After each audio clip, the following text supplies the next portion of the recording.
energetika sohasini rivojlantirish ma'lum bir ma'noda iqtisodiyotni bir driver yo'nalishi deb ham aytsak bo'ladi. Xususan Transparency International tadqiqot markazining bergan ma'lumotiga ko'ra 2024-yilda O'zbekiston 180 ta davlatdan 121-o'rinni egallagan. Vaholanki 7 yil avval 2007-yilda biz ushbu reytingda 157-o'rinda edik. Shu kerak, O'zbekistonda biz bilamiz barcha islohotlar bosqichma-bosqich amalga oshiriladi. Shu nuqtai nazardan energetika sohasida ham xususiylashtirish jarayonlari allaqachon boshlangan. Xususan bugungi kunda O'zbekistonda 24 ta mustaqil energetika ishlab chiqaruvchi kompaniyalar mavjud. Nega O'zbekiston bugungi kunda o'z aholisini energetika bilan ta'minlamasdan boshqa davlatga, xususan Qozog'iston, Ozarbayjon orqali Yevropaga eksport qilmoqchi degan savolni o'rtaga qo'yishyapti.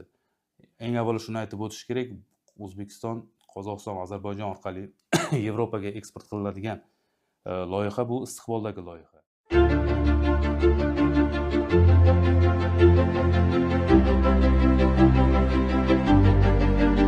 Iqtisodiyotimizni rivojlantirishni asosini bugungi kunda energetika sohasini rivojlantirish tashkil etadi va energetika sohasini rivojlantirish ma'lum bir ma'noda iqtisodiyotni bir driver yo'nalishi deb ham aytsak bo'ladi. Lekin shu bilan birga bugungi kunda O'zbekiston tomonidan olib borilayotgan energetika siyosati ayrim mutaxassislar tomonidan, ayrim xorijiy ekspertlar tomonidan bu shubha ostiga olinyapti.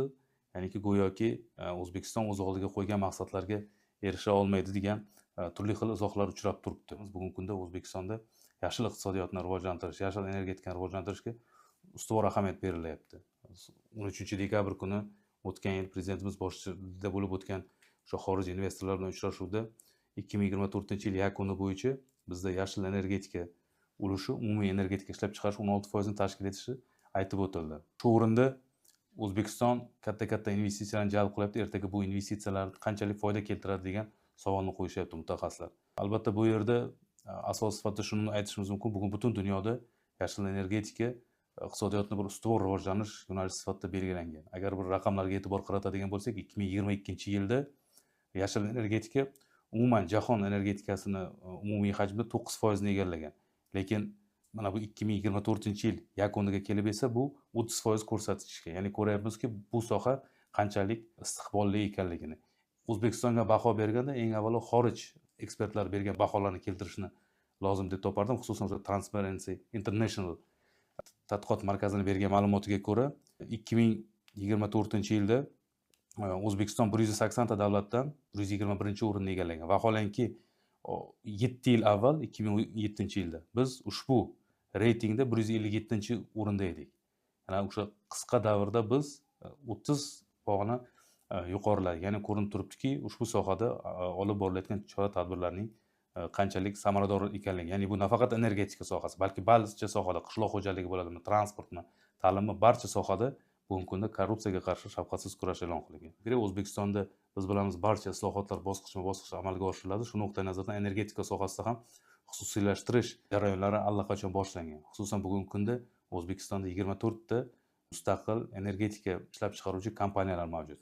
Qolaversa, o'sha Samarqand elektr tarmog'i bugungi kunda xususiylashtirish maqsadida tender e'lon qilingan. Bu kabi misollar ko'rsatib turibdiki, energetika sohasida nafaqat davlat miqyosida, balki o'sha xususiy sherikchilik va xususiy tadbirkorlikni rivojlantirish orqali ham rivojlantirish belgilangan. Yana bir muhim masala bu yashil energetika sohasida energetika eksporti bo'yicha. Ya'ni bugungi kunda juda ko'p savollar tug'ilyapti. Nima sababli O'zbekiston aholisiga ba'zi bir viloyatlarimizda hali energetika sohasida ma'lum bir muammolar borligi sababli ushbu muammolarni ro'kach qilgan holda nega O'zbekiston bugungi kunda o'z aholisini energetika bilan ta'minlamasdan boshqa davlatga, xususan Qozog'iston, Ozarbayjon orqali Yevropaga eksport qilmoqchi degan savolni o'rtaga qo'yishyapti. Eng avvalo shuni aytib o'tish kerak, O'zbekiston, Qozog'iston, Ozarbayjon orqali Yevropaga eksport qilinadigan loyiha bu istiqboldagi loyiha. Ya'ni reja va bugungi kunda bu borada aniq amaliy ishlar amalga oshirilmoqda. Lekin shu bilan birga 2030-yilga kelib O'zbekistonda elektr energiyasiga bo'lgan ehtiyoj 120 milliard kilovat soatni tashkil qiladi. Lekin bu paytda bizni energiya ishlab chiqarish salohiyatimiz esa 135 milliard kilovat soatni tashkil qiladi. Savol tug'ilyapti, 15 milliard kilovat energiyani biz nima qilamiz? Shu nuqtai nazardan O'zbekiston bugungi kunda istiqboldagi loyihalarni bir oldindan reja qilgan holda Yevropa davlatlari bilan o'sha kelishuvlarga erishishni maqsad qilgan. Yana bir muhim masala yashil energetika haqida gapirilganda atom elektr stansiyalari to'g'risida juda ko'p savollar uchrab turibdi. Atom elektr stansiyasini bugungi kunda O'zbekistonda biz bilamiz, Rossiya Federatsiyasi bilan hamkorlikda kelishilgan va bu bo'yicha amaliy ishlar amalga oshirilmoqda. Endi shu o'rinda aytib o'tish kerak, atom elektr stansiyasini qurish O'zbekiston uchun yangilik emas. Bu sobiq ittifoq davrida ham olimlar tomonidan o'rganilgan va 70 ga yaqin joylar tahlil qilingan.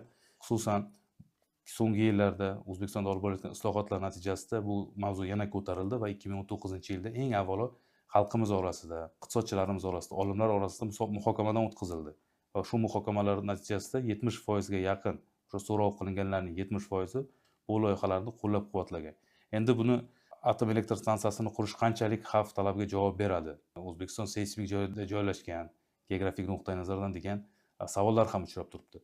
Albatta, bu nuqtai nazardan shuni aytib o'tish kerak, bu qurilayotgan atom elektr stansiyalari zamonaviy bo'ladi. Albatta, seysmik xavf-xatarlarni inobatga olgan holda quriladi va shu bilan birga bugun butun dunyoda atom elektr stansiyalarini qurish istiqbolli reja loyiha sifatida ko'rilmoqda. Masalan, misol sifatida shuni aytishimiz mumkin, bugungi kunda dunyoning 31 ta davlatida 192 ta AES faoliyat olib boradi. Ularda 450 ta energoblok o'rnatilgan.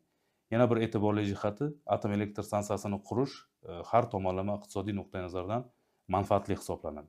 Masalan, 20 gram uran yoqish natijasida oladigan elektr energiyamizni olish uchun 520 kilo ko'mir yoqishimiz kerak.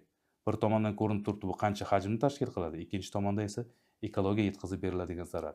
Shu sababli bugungi kunda O'zbekiston tomonidan olib borilayotgan energetika sohasidagi islohotlar chuqur o'ylangan va uzoqni ko'zlangan maqsadlarga asoslanadi va bugungi kunda iqtisodimizni rivojlantirish uchun muhim asos zamin yaratadi.